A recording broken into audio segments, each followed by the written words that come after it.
Fa raha efa afaka tamin'ny fahalotoana izao tontolo izao izy ireo, miampy fahalalanan'i Jesosy Kristy Tompo sy Mpamonjy, ka indray mivily dia ratsy lavitra noho ny voalohany ny farany amin'ireo olona ireo.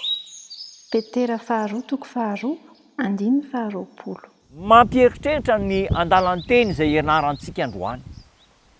Io zany dia miresaka mikasika an'ireo olona izay niembotra eo amin'ny finoana, niembotra, nahazo ny fahamarinana, nanaiky ny fahamarinana, teny atsefatsefan-dalana teny vokatry ny fisedrana sy ny fitsapana, dia niembotra izy ireo. Ratsy noho ny tamby voalohany indray hoy ny ambaran'ny soratra masina. Zao ary ahoana ny ahatonga antsika tsy ho latsaka amin'ny fahadison-kevitra sy ny fiemorana. Indraindray misy mivavaka be kanefa miembotra. Misy olana anankiroa izay mitranga eo amin'ny fanekena ny fahamarinana. Ary ilayntsika tandremana. Voalohany dia ilay atao hoe fanatisma, afanam-podisy toerana, verimberina hatrany zany, tandrema. Ary ny faharoa dia ny atao hoe extrémisme, ilay mpandray an-tendrony. Aoka ho tandremana tsara ireo. Ny fahamarinana zany dia fahamarinana ampianarin'ny tenin'Andriamanitra ary tokony iorenantsika. Aoka isika iorina amin'ny koa hoe izao no lazain'i Jehovah Tompo. Raha mivily miaraka amin'izay tsy nampianarin'Andriamanitra isika dia ho zava-doza noho ny teo aloha.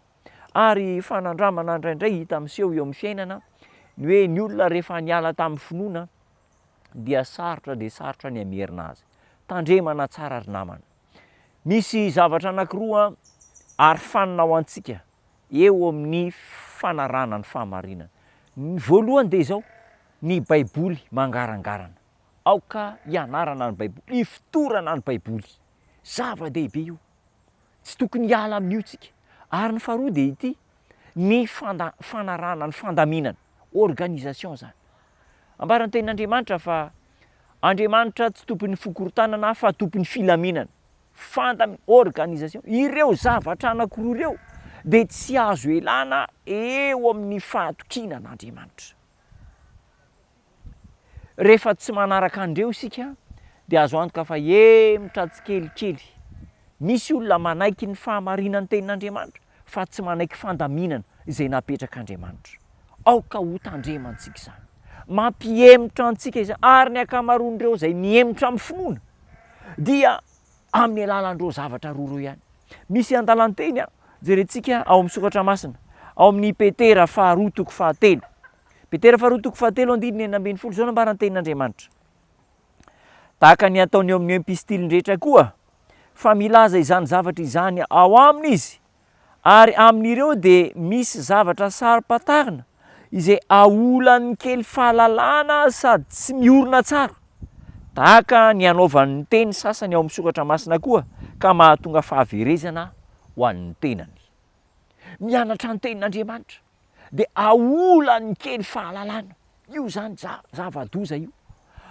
Rehefa mianatra ny tenin'Andriamanitra isika dia izao no tokony ao an-tsaintsika. Aoka ilay toe-tsain'Andriamanitra nanoratana an'ilay teny no andikantsika azy.